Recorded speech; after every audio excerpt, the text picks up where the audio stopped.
Hi guys, welcome to Relationship Stories with TaleTime. The first story is titled, Toxic Family Demands I Give Them My Firstborn Child After Abandoning Me When I Was 15. The story starts like this. Looking back, being abandoned by my family at 15 years old was the best thing that could have happened to me. As painful as it was at the time, it forced me to become self-reliant and build a life for myself against all odds. My parents were always dysfunctional and unstable.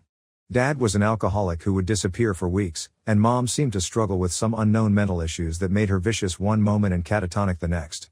As a kid, I learned quickly to fend for myself, making my own meals, doing my own laundry, and largely staying out of their way to avoid getting caught in the crossfire of their explosive fights. But when I turned 15, things took a turn for the worse. Dad racked up massive debt and took off, never to be seen again. Mom completely fell apart, her mental state deteriorating rapidly. She lost our apartment, her job, everything. With no money left and no other family willing to take us in, she ended up abandoning me at a youth shelter, mumbling about unbearable stress and needing a break. I never saw her again after that day. What followed were some of the darkest, most challenging years of my life. I bounced around foster homes, shelters, and couches of friends' families when I could. I had to drop out of school to work multiple jobs in order to afford basic necessities. Food insecurity, loneliness, and the harsh realities of living on the streets were a constant struggle. There were times I genuinely doubted whether I'd survive to make it to adulthood. But I persevered, keeping my eye on the prize of one day building the stable life I always dreamed about as a child. With relentless hard work, determination, and some lucky breaks, I managed to get hired at a decent job out of high school.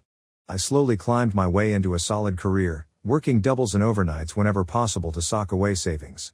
By my mid-20s, I finally had a good foundation, a career, an apartment, a used but reliable car, and even modest retirement savings started. That's when I met Jessica, the love of my life. We immediately clicked over our shared values of hard work, ambition, and desire to create the warm, loving family that had been missing from our childhoods. Fast forward to today, in our mid-30s, and that dream has become a reality. Jessica and I own a beautiful home in the suburbs. We have secure careers we enjoy, money put away, and most importantly, our firstborn son Daniel, who just turned 3 years old. Watching him grow up surrounded by the unconditional love and stability I never knew as a child has been the greatest blessing of all. When I look at that smiling, energetic little boy, I feel like all the hell I went through was worth it to give him the childhood I never had.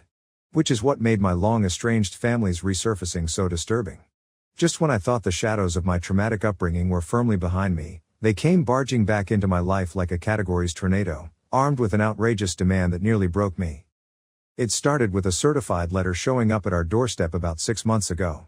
I hadn't heard a peep from my extended family in nearly 2 decades, so I was immediately on guard. My heart dropped when I saw it was from my Uncle Roger, Mom's older brother who always took great pleasure in berating me as the family disappointment when I was a kid. The letter was essentially a non-apology claiming they were concerned about me after losing contact for so long. Uncle Roger demanded I meet up with him, his wife, and my grandmother, Mom's mom who I haven't seen since she kicked me out of her house at 15 for being disruptive. He listed a time and place like it was non-negotiable. Against Jessica's advice, some combination of morbid curiosity and Fief's desire for closure led me to that diner a week later. I honestly didn't know what to expect, but I sure as hell didn't foresee the unbelievable demand they had in store.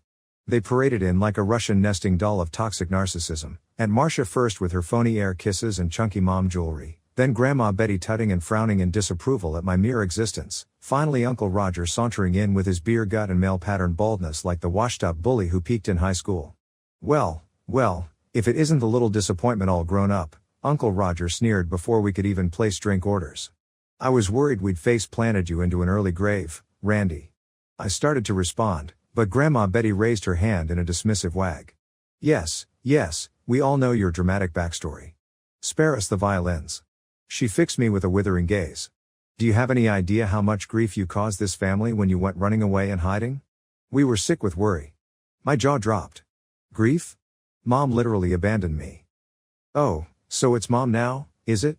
Aunt Marcia piped up, inspecting a chip in her neon pink acrylics. How typical, flindering being ungrateful considering what this family has done for you. What this family has done for me. I sputtered. You all kicked me to the streets at 15. I had to scrap and work myself to the bone just to survive. And clearly you did, you're still here whining, Uncle Roger said, rolling his eyes. Not that it matters now. We're a forgiving bunch and we're extending an olive branch. I wanted to launch myself across the diner and shake some sense into them. Instead, I took a calming breath and said through gritted teeth, "What olive branch? What are you talking about?"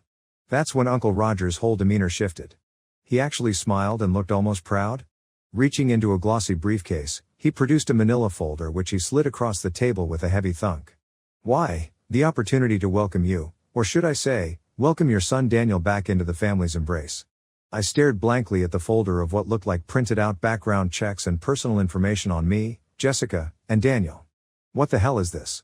"Well, Randy my boy," Uncle Roger began in a gratingly condescending tone. "As we've discussed, you caused quite a bit of emotional turmoil all those years ago with your little runaway act.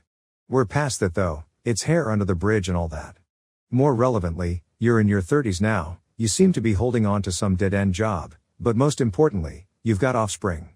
I opened and closed my mouth, utterly at a loss for words as he continued patronizing me with a look of feigned benevolence. "It's time for you to show your gratitude to this family's patience and forgiveness by allowing us to take your boy Daniel under our wings. We'll raise him as a part of this family, the way he should have been raised all these years to begin with." It took every fiber of restraint not to completely fly off the handle right there. I shoved the folder back across the table, crumpling it slightly. "Are you out of your goddamn minds?" I growled. "You barge in out of nowhere after 20 years and your first move is to try taking my son? Over my dead body." Aunt Marcia tutted again while Grandma Betty showed visible disdain, rallying immediately to Uncle Roger's side. "Now don't be so hasty, Randall. We've discussed this amongst ourselves at length.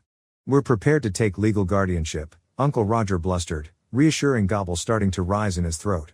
"The boy's living situation at the moment is unstable at best." At that, I cut him off with a humorless laugh that startled other diners. "Unstable? I have a rock-solid career, house, savings, a wonderful partner raising him together, literally everything I could have dreamed of as a child. Unlike the literal crack house environment you all provided." "That's quite enough." Grandma Betty slapped the table, making the silverware clank. "This attitude of yours is exactly why we're willing to fight for custody of the dear boy. You've clearly inherited all the bad traits from your degenerate mother's side. We're willing to give young Daniel the nurturing, stable upbringing he deserves in the bosoms of his true family." My fists were clenched so hard, I could feel the bones straining against my skin. "His true family? His true family is me and Jessica. You've got some kinda deranged entitlement complex if you seriously think I'd let any of you around my child after this." Aunt Marcia and Grandma Betty recoiled like I'd personally slapped them. But Uncle Roger leaned in close, fist slamming the table hard enough to rattle plates, that familiar bully persona bearing his fangs. "Don't get ahead of yourself, boy," he growled. "We tried playing this nice, but let's be crystal, you don't have a choice in the matter. What you and your whore girlfriend think is irrelevant. We are taking custody of that kid whether you like it or not." By now, the whole diner had fallen into an stunned hush, every eye in the place turning our way. My vision burned red, and for a split second I genuinely considered lunging across the table and throttling Uncle Roger's throat until he turned blue. But then I saw it, the flash of eager glee in their beady eyes as he continued ranting and working himself into a frenzy. That's what they wanted from the start, wasn't it? For me to blow up and react, so they could paint me as the unstable loose cannon unfit to parent. Well, two could play at that game. I slowly unclenched my fists, allowing my whole body to slacken and deflate like releasing an overfilled air bladder. I adopted my coldest, calmest exterior as I stared down each of their blustered faces one by one. And in a low, measured cadence, I enunciated each word with surgical precision. "If you ever come near me, or my family again, I will get a restraining order so fast, it will make your head spin. I'll use every penny I have to ensure you spend the rest of your miserable lives locked away where you can't cause anyone else trauma." That's not an exaggeration or a threat, it's a solemn promise, directly from me to you. So do yourself a favor. And never darken my doorstep again. I punctuated that final phrase by slamming the vacant placemat hard enough to make the silverware trays jump. Then I turned on my heel and stormed out of the diner, never looking back. Of course, that was just the opening salvo in an Warnock-long barrage of harassment, legal threats, and escalating depravity from my deranged extended family. For the next several weeks after that disastrous diner confrontation, the harassment from my deranged extended family only escalated. What started as a steady stream of verbally abusive voicemails quickly devolved into something far more insidious and threatening. It began with the not-so-subtle attempts at surveillance and intimidation tactics. My uncle would happen to be parked outside my house at random times, just idling and staring until I emerged. Or Aunt Marcia would loiter around Daniel's daycare for hours under a floppy hat and big sunglasses, trying and failing to look inconspicuous. More than once, I caught Grandma Betty lurking in the grocery aisles or parking lots, discreetly snapping photos of me, Jessica, and Daniel together. Never mind that we lived in totally separate towns nearly an hour apart. It was clear they were trying to document our daily routines, probably to further their warped narrative of me being an unfit, unstable parent.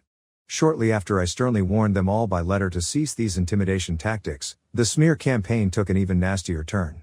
Suddenly, other members of my extended family, cousins, aunts, uncles I hadn't spoken to in ages, were blowing up my phone and socials with a disorienting barrage of wild accusations and manipulative language. "Randy, your uncle told me about the violence and drug issues you've been struggling with. I'm so worried for little Daniel's safety. Dude, are the rumors true? Did you really join some kind of cult with your girlfriend? My mom said you're both dealing hard drugs now. Randy, I just heard you got fired from your job and are homeless now? What about the baby?" It was a dizzying tsunami of blatant lies, half-truths, and embellishments calculated to alienate me from what little extended family I still loosely kept in touch with. More than a few of them outright dropped me cold after my firm denials fell on deaf ears. Those twisted family members clearly had their minds poisoned against me. What really sealed the deal, though, was when Uncle Roger took things to a new criminal level of depravity that even I couldn't have predicted. About a month after the diner incident, Jessica and I were awakened by harsh pounding on the front door at around 3 a.m. When I answered, I was stunned to find two police officers flanked by a serious-faced woman holding a briefcase. "Mr. Randy Watson?" the officer asked gruffly. "I'm afraid we had a call claiming you were brandishing firearms and issuing violent threats against family members. We're hereby facilitating an unannounced compliance check from Child Protective Services as well." My jaw dropped as the woman brushed past me, crisp heels clicking on the hardwood as she started poking around our home without preamble. Whoa, slow down. There's been a mistake here. I'm not unstable or a threat."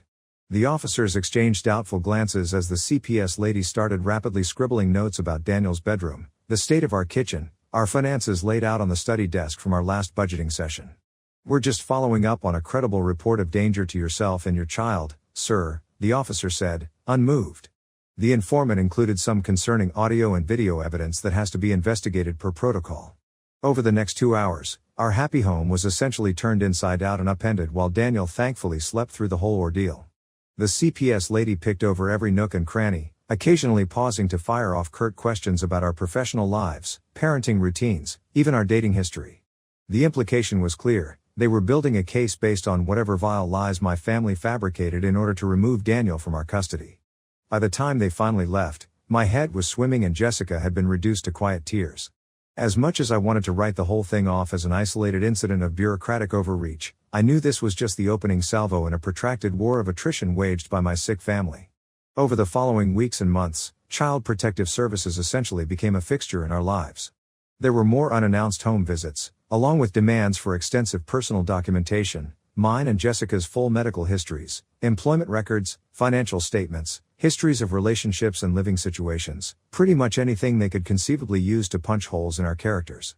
Several times, I got pulled into despicably intrusive interviews with CPS workers or police detectives, forced to answer astonishingly personal questions about Jessica's fitness as a parent and the intimate details of our sex lives. Were we into anything kinky? How often did we argue in front of Daniel? Had either of us struggled with substance abuse, legal troubles, or mental health issues? Each time, I felt more beaten down and violated, as if we were prisoners having to prove our innocence over and over again through this sick psychological warfare. I shudder to think what disgusting allegations my family must have leveled in order to prompt such extensive investigation. All the while, the threats, harassment, and outright stalking from my extended family only ramped up further. Uncle Roger took to leaving bizarre gifts on our doorstep, open packages of toys or baby supplies, articles about child abductions clipped from newspapers, printed pamphlets on losing child custody cases. Once, he even mailed us a literal basket of soiled baby clothes covered in rancid spit and food stains, a nauseating preview of how he claimed Daniel would be raised. By far the most severe incident, though, was when my family graduated from passive intimidation to outright violence. I'll never forget the time Jessica was putting Daniel in his car seat alone one evening after story time at the public library. Seemingly out of nowhere, a masked figure emerged from between the cars and struck her violently over the head with a blunt object. When she finally came to sometime later, Jessica was bloody and dazed, but miraculously Daniel was safe and unharmed in his car seat, bawling his eyes out. We raised holy hell, filing criminal charges and pressing for the library's security footage to identify the assailant. The images were chillingly clear. From the gait and build, we could tell Jessica's attacker was none other than my own despicable Uncle Roger. After he was arrested on charges of assault and attempted kidnapping, I made it my life's mission to ensure he and my deranged family faced the consequences they deserved. It would take months of grueling legal battles, compiling evidence, and presenting ironclad proof of their sociopathic instability. But in the end, they finally got exactly what was coming to them. As soon as the police had my deranged Uncle Roger in custody for assaulting Jessica, I knew this was our chance to take the fight directly to my twisted family. With the credible threat of violence now exposed, they couldn't be allowed to slink back into the shadows and continue tormenting us from the sidelines. Over the ensuing weeks and months, I poured every spare moment into meticulously documenting and cataloging the endless harassment, threats, fake allegations, and psychological warfare tactics my extended family had subjected us to. I recognized that the key to finally being rid of their toxic grip was accumulating an utterly undeniable, airtight body of evidence to present in court. I began by downloading every last voicemail, text message, and email from their bombardment, carefully organizing each one by date, sender, and substantive content. There were endless streams of unhinged rants from Uncle Roger about reclaiming Daniel through any means necessary, interspersed with hollow legalese threats about pursuing custody and guardianship. My aunt's messages were mostly attempted love bombing about making amends, awkwardly pivoting to snide comments calling Jessica and I unfit to be parents. But it was Grandma Betty's messages that really highlighted the frothing, delusional mentality driving this whole sick vendetta. Unbelievably enough, she seemingly bought into Uncle Roger's twisted fantasy about rescuing Daniel from us, repeatedly referring to us as the kidnappers and criminals who had stolen her from her rightful family. More than once, she outright stated we deserved to go to prison and have our savage spawn removed from the harmful environment we created. In addition to the written paper trail, I also made sure to exhaustively document every incident involving in-person intimidation, surveillance, or threats. I subscribed to a cloud storage service and began relentlessly logging every time they were spotted lingering around our house, our workplaces, Daniel's school or activities. I took carefully dated photos and video whenever possible to create an unmistakable pattern of their unrelenting harassment. The folder began growing encyclopedic quickly, printouts of background checks and personal information they had illegally collected, labeled aerial maps highlighting locations we were surveilled, visitor sign-in logs for times they had loitered at our places of employment or communities. I even went so far as to hire a private investigator to start conducting round-the-clock mobile surveillance on their movements to ensure I could account for every single interaction. Of course, the most important thing was establishing our credibility as caring, stable parents more than deserving of maintaining custody. I made sure to keep a daily written log accounting for Daniel's schedule, our parenting routines, and any developmental milestones. I continuously printed out copies of his daycare evaluations, which invariably described Daniel as animated, curious, developing ahead of schedule, and other glowing appraisals studded with exclamation points and smiley faces.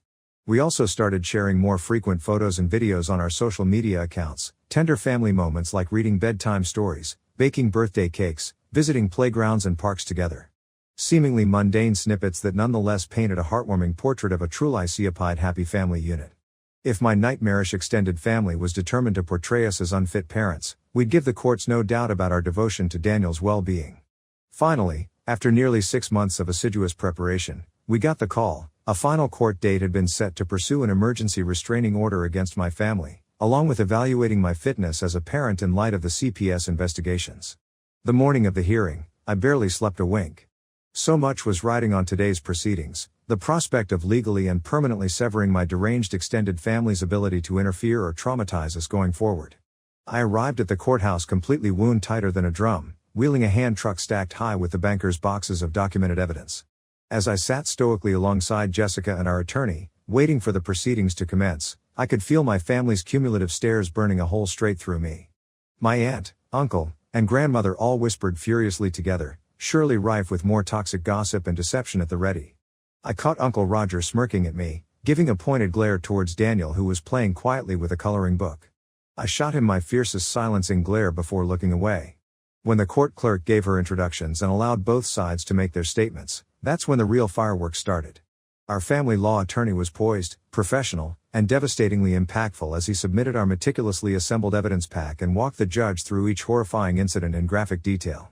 The unhinged voicemails, unrelenting harassment, the violent attack on Jessica, the endless fraudulent reports that spurred the CPS investigations, it was all laid bare chronologically in excruciating detail, stripped of any doubt or plausible deniability. But still, with each salacious revelation, you could see my depraved family members doubling down on their delusional self-righteousness. Uncle Roger audibly scoffed and shook his head at the security footage showing him assault Jessica from behind in the library parking lot. Grandma Betty pointedly rolled her eyes when our lawyer read out some of her more unhinged messages calling us kidnappers. They truly believed they were destined heroes on some sordid mission to rescue Daniel from us by any means necessary. No amount of evidence or critical reasoning seemed to permeate that profound disconnect from reality. When their clownish attorney was afforded the chance for a rebuttal case, it was nothing short of a farcical gong show. He attempted to deflect, minimize, and outright deny every bit of credible documentation presented by our side. Of course, their alternative narrative was utterly bereft of any tangible proof beyond fabrication and hearsay, a tissue of vague accusations about me being troubled or Jessica having one-ambled promiscuous and negligent tendencies in her youth. We could practically hear the outrageous allegations becoming more unhinged and detached from reality by the minute. When Uncle Roger actually demanded to take the stand and testify directly, though, the proceedings turned utterly unruly. From the moment he raised his right hand, he launched into a profanity-laden unraveling, calling me degenerate filth and Jessica a whore who seduced me into joining an unholy life of sin. He declared to the court that he had indeed attacked Jessica, but only because she was negligently endangering the child she kidnapped from us, his true family. The judge finally had to repeatedly bang her gavel and directly threaten him with contempt charges before Uncle Roger shut his ranting pie-hole. By then, any credibility or integrity their case might have had was in ashes. After a brief recess to thoughtfully deliberate, the judge returned with her ruling, a lifetime restraining order against all members of my extended family, effective immediately. She sternly informed them that any further violations would result in criminal harassment, stalking, or contempt charges enforceable to the fullest extent of the law. But the judge also took an additional step. Based on my documented evidence and their circus performance today, she declared my extended family's concerns over Daniel's well-being as conclusively meritless and detached from reality. The CPS investigations were being summarily dismissed and purged from mine and Jessica's records in light of their harassment campaign's malicious motivations. As for her final, most impactful verdict? Full legal and physical custody of Daniel was being instantly terminated for my entire extended family. They had no legal standing to pursue guardianship or parental rights whatsoever going forward. Their crusade was over. As the gavel slammed down one last time, Uncle Roger erupted into a maelstrom of outrage and denial. But I was too overjoyed to let his barking consume me for once. We had finally won. As the court officers descended to haul them out, I merely locked eyes with my deranged uncle one last time, and smiled the most self-satisfied, cathartic grin I could muster as the screaming echoed out behind them. Over a decade ago, I never could have imagined being abandoned and forced to build a life for myself would prove to be the greatest gift. Because it allowed me to forge an unbreakable little family unit built on love, stability, and respect. Values their toxicity could never even comprehend, let alone overcome. Update. It's been just over a year since that fateful court ruling permanently barring my toxic extended family from disrupting our lives. Looking back, it's almost surreal how quickly the turmoil and darkness dissipated after they were forcibly excised like a cancer. Within weeks of the restraining order, the unhinged calls, emails, and deranged allegations completely stopped. No more packages full of soiled baby clothes or demented gifts arrived. We could come and go as we pleased without constantly having to check over our shoulders. With that psychological weight finally lifted, Jessica and I were able to dive wholeheartedly into embracing our new Pacific Northwest lives and chosen family circle. Weekends were filled with hiking excursions, winery tours, or just lounging in the park while Daniel ran amok with his newfound pack of friends' kids. Our careers recovered too. I was able to regain my focus at work, smoothly earning a promotion and a solid raise within the first 6 months. Jessica's entrepreneurial spirit flourished as she spun up a small catering company from our home kitchen. Business boomed practically overnight once word spread about her culinary talents. Wow guys, what a wild freaking ride that story was. I was hooked from the moment the op laid out his shitty childhood and how he clawed his way up to build a solid life/family against all odds. When those demented extended family psychos resurfaced out of nowhere and started making bonkers demands like give us your kid, I could not believe the audacity. Congrats to the karma-starved op for having the backbone to purge those venomous parasites and create a beautiful new world for himself. And guys, with this we have reached the end of the video. If you cannot get enough of my content, please subscribe to my channel, like the video and post a comment to support me. I will see you again tomorrow.